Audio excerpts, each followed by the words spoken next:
guys, welcome to Off to Going Wild. Mike Chen here. Dan Chen here. Now, Dan, we have an announcement to make. Oh my gosh, are you having a baby? What are you saying? Are you usually that's what people say when they say I have an announcement. But anyway, as many of you have known, we just hit 100,000 subscribers. That's freaking awesome. You ever think when we started about 2 years ago that you must have thought this day was coming. Never! I'm just kidding. Yeah, absolutely. We thought this channel would grow, but we never knew how much love this channel would get from all the viewers out there. Definitely. And this, of course, is a tribute to how awesome all you guys are. Right. And how awesome our whole entire team has been, right. including you, including all our people that worked with us previously. You know, everybody. You just see me and Mike here right now, but there's so many things that go into making an episode. Yeah, absolutely. Absolutely. We got great editors, great camera people who devoted their time to making this channel awesome because we felt the Asian culture, especially Chinese culture, needed to be shared with everybody. Definitely. And here's to the next 100,000 subscribers. Definitely keep following us, keep watching, because we love doing what we do, and we'll be here every step of the way. Yes. And as you guys know, all of us have jobs. It was really hard for us to all come together. So you notice some people are missing. You don't see Yi here. You don't see Mia here. Actually, Mia's going back to Australia for several months, and then she'll come right back. She will be missed. But you can always see her on her channel. Exactly. If you want to know something about Asian beauty secrets. You know, it'd be cool if I just felt Mia's spirit. Like I just. Did you feel that? Yo. That was eerie. Wow, that was so weird. I was like another plane of existence. And to ring in this milestone, we of course have a comments on your comments. And we also got your fan of the month coming up. Excellent. All right, let's dig right into it. Dan, why don't you start us off? Okay, this is our girls friend zone video, which just came out. If you haven't seen it, check it out. And first comment from Bass Vendor Meej says, "Hehe, a girl said to me, 'Do you like me?' I feel like you do, and sadly I had to say yes, but only as a friend. I have never heard from her again. Is that bad?" I'll tell you why it might be bad. It depends on how it went. Okay, if she said, "Do you like me?" and he said, "Yes, comma," then explained, that's bad. If he said, why is that? Because, okay, ask me. Hey Mike, do you like me? Yes. But only as a friend. Yeah. There's a pause there. Yeah. So you heard yes, and you're like, yeah, and then only as a friend, you're like, that's just mean. No. Okay, he could have said only as a friend. Yeah, he could have foregone the yes. Yes. But dude, the point is he said only as a friend. Big difference. You know, punctuation changes everything. Right. Okay? If you were like this girl who's evidently worked up her courage to tell this guy she likes him. Yeah. And she's nervous and she's like waiting for any sliver of hope. Yeah. And then he says yes in the beginning and then pauses and then says something else. All she heard was the yes and starts celebrating. And then she just like, her heart just sunk. That's why she never talked to you again. You gotta put in one of those generic, there's a but coming sentences. It's like when a girl says, I really like you, the first thing you say is, "Oh, you're a really nice person," and then they kind of like, "Oh yeah, yeah." You're right. They're gearing up for the letdown. Like, all right, okay. Because I know all about that. Yeah. When I hear these are like the catchphrases when this sort of things happens, where you could start. If a girl's like, "Yeah, you're a really good friend," and you're just like, okay. Or the nice guy thing comes up. "You're such a nice guy." Yeah, it's not you, it's me. I just got out of a really long relationship. Oh, great! I already know what's coming. So in my mind, she softened the blow, and I'm like, cool, it's all good. So I think she definitely stopped talking to you because you put her hopes up. You killed it. You killed it, man. Smashed it. All right, next one we have Nonchalance Lorelai. And this is also from the Friendzone video. "Imagine being friendzoned but still gotta be a bro and be in the same class for several years in a row. My school years so painful." Wait, I don't get it. Okay, she basically like this guy friendzoned her. Okay, and she's got to be a bro. And then she's got to be like his friend still. Oh, okay. For many years and then be in the same class. Oh, I totally know where you're coming from. Look, here's the thing with romances and heartaches. They all go away. Right. They all go away. Give it some time, it's gonna dissipate. No matter how awkward it is, no matter how like you love him or her, the feeling like, oh, without this person, my world's gonna end. It's never gonna end. We've all been there. Yeah, you're gonna be okay. You're gonna get over it. Girls, if somebody put you in the friend zone, seriously, like that person's not gonna give you the time of day, but to keep yourself from going back to them and being like, well, I love, I'm sure at some points you were like, I love not to be this girl's friend, but she's so awesome to hang out with, which adds to your despair. Right. This is a video on things that are banned in mainland China. Guys, first of all, this caused a lot of controversy. Yeah, sure did. We put all the research in the description box. We didn't just make this up. This is what Time Magazine, this is what, Wall Street Journal, these actual reports, this is what they were saying. CNN had reports, yeah, exactly. a lot of. And we had this one comment, it's kind of funny. It's from Huge Vincent. I'm sure this person is probably not a fan of ours. Okay. And this is probably like a one-off comment, but he says, this channel is funded by anti-China CIA. Wow.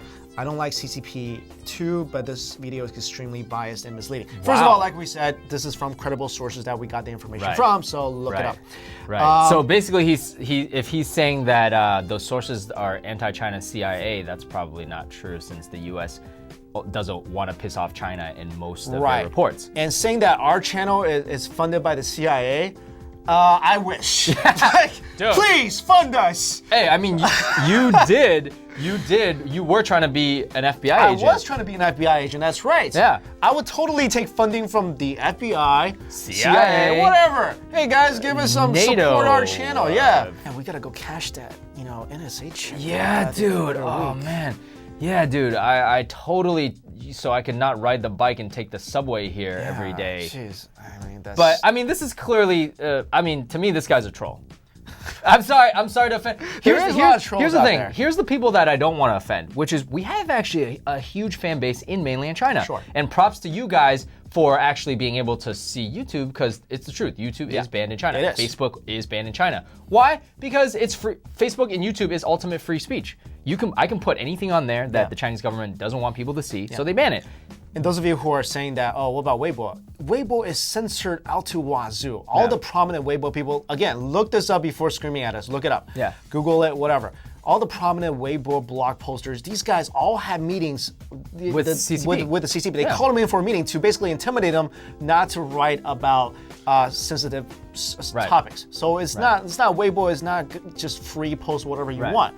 This is from the video we did in the Perfect Son-in-Law. That was a very simple video. I actually had a fun time doing it because, I feel like I definitely was like, wait a minute, am I not the perfect son-in-law? All right, this one is from Grace C. Let's not forget a son-in-law who speaks the language dialect of a girl's parents. Major bonus points. Yeah, I think we didn't include this one in the video. We talked about it. Oh, we did, yeah. But we couldn't include it because it'd be like, all right. Because we had to say the dialect. It was too many. Yeah. It's like, well, okay, Japanese, Korean. And our viewers might have not known what the heck we're saying. And there's 20,000 different dialects in China. But yes, those are huge points. If you can get into reminiscing and like, oh, like you speak Shanghainese. Right. If you date a girl whose parents love to speak Shanghainese, they love you for that. I would definitely score points because my Shanghainese is on point. Sure. But I cannot open my mouth and speak Mandarin because they would be like, is this guy an idiot? Why can't he pronounce most of the words? What's worse, speaking a little Mandarin in horrible accents or just none at all?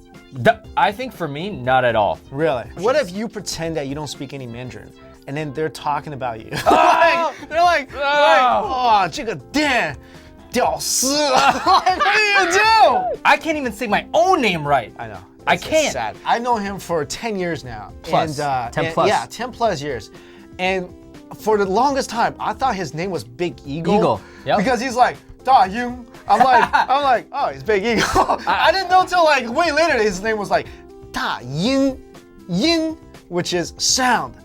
And then he's like, oh, no, I'm Da Yin. I'm like, oh, I thought you were Big Eagle. I had half a year of schooling in China, half. Okay. So I can't tell the difference between the yin and yang. And I can't. So it's not my fault. I'm sorry. Just don't marry a Asian girl with really strict parents. I actually did get rejected from Harvard. Yeah. So that's kind of funny. At least you applied. At least I applied. Yeah. Did you go to Harvard? I've been to Harvard. Okay, one of my friends, no joke. Okay, this is both our friends. He's a Caucasian, good-looking guy. And then he met his Asian wife, and he went to meet the Asian parents. Okay, so the parents loved him at first sight. You know why? Because he's tall and Caucasian? No. Because he was Jewish. No, because he was wearing a Columbia jacket. Okay. And they thought Columbia University. No, he was wearing a Columbia sports brand jacket. No! And the parents thought he went to Columbia, so they were like, "Oh yeah, this guy's so cool!" And then they found out. Serious? Yes, and then they found out, and they were like, "You didn't go to Columbia." Kashia T says darker Asians are way hotter than pale ghost-looking ones. You are right. Whoa. Depends on where you're from. Here's the thing. When I went to China, and no joke, I tan like, I'll sit outside for an hour and I'll tan. And when I was in China, like literally everyone who's seen me was like, 你怎么这么黑? But that means like, why are you so dark? But the way they say it really sounds like, dude, like, do you have like some kind of disease? Yeah, it's like, what's wrong with you? Yeah. In America, because the consensus is for most people, the darker you are, the more attractive you are. Okay. When you go to Chinatown in America, you see a lot of women and men that came off the boat, you know, or newly immigrants, as they call it, have umbrellas. Yeah. And literally in the summertime, 90 degrees, walking around, long sleeves and umbrellas. Can I tell you a funny story? I was in college, okay, and I was fairly popular on campus, so I thought I could get away with this. In the summer, it was really hot outside. It's Missouri. It's really humid, hot heat. I took an umbrella around campus. No, you didn't. I did. You probably thought that. You were like, hey, I'm Zac Efron right now in college. I'm in a frat. I got a nice body. I can walk around in an umbrella. No, you can't. Cannot. No, you can't. Everyone was just like, is it raining? Why do you have an umbrella? Like, is it gonna rain soon? Like, you're Word just like, of advice to any guy watching out there, no matter how popular you might actually be, it won't work. This is from our dating versus marriage video, which I had a blast shooting. The Act29 says, haha, brilliant. My mom told me that when she got married to my dad, she wanted him to help out around the house. So my dad started doing the dusting around the house. When they got married, the only thing was he used to use his old socks as dusters. He still does it to this day. I don't know if it's a marriage thing or just my dad being weird. I think it's just my dad being weird. I'm glad he only dusts his room. I'll tell you exactly what he's doing. He's being a guy. Yeah, I could totally relate to that because like before you're married, you know, let's say you and your girl, you know, you're spending some time at her place or whatever, and you know, like let's say you're helping clean up, and you will do it the way she wants to do it. The way she wants to do it is usually the girly way, you know, like very detailed, like everything's got to go back to where they came from. If don't use a napkin, use a sponge. Don't use a sponge, use a Swifter. You know how girls are, right? Yes. If she's not there, I'll tell you what I'm gonna do. I'm grabbing a sock.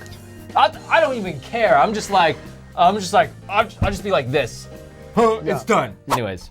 Also, this is from the same video from TikTok 960. How do you guys come up with these topics? They're lovely to watch. We'll give you some insight into our psyche.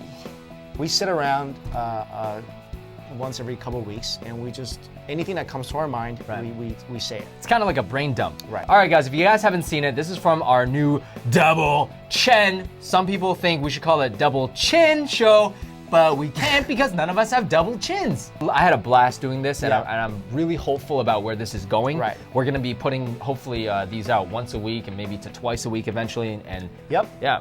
And this will be a podcast as well. Definitely. So we're just trying to get it, get the format right. Glad a lot of you guys liked it. Yeah. Glad a lot of you guys sent in comments. All right, this is a comment from the Double Chin Show. You're really smart. You're either really smart, okay, there's three options that what you are. You're either really smart and intuitive. 2, you stalked me. That's why I thought you were gonna say that. 3, I actually mentioned this somewhere in some video that I can't remember. I'm going for 2. I'm going for 2, number 2. So this is from the Heart Police. She says, let me guess, you went to Truman State. It's a dude school. Seems to fit you. Wait, a dude school. Yeah. You got it. Yeah. I was really surprised at it because no one knows about Truman State University. Yeah. I went to this little liberal arts college in Missouri. And after I came to New York, and I've worked, all around, worked in Wall Street, all around. And whenever someone says, hey, where'd you go to school?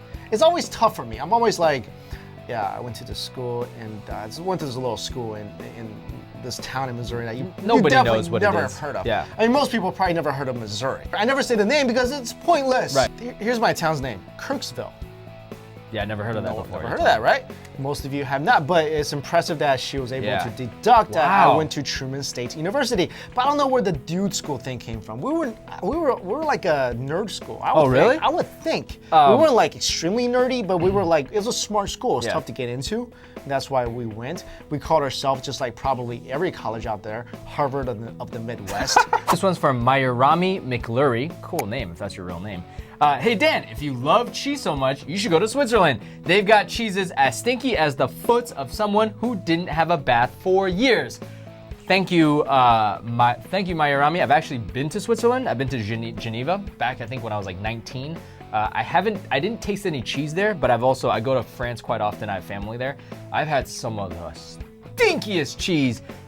Enough to like, seriously, like worse than stinky tofu. From the same video, G Vei says, Chinese food in Queens, New York is like as authentic as you'll get here, haha.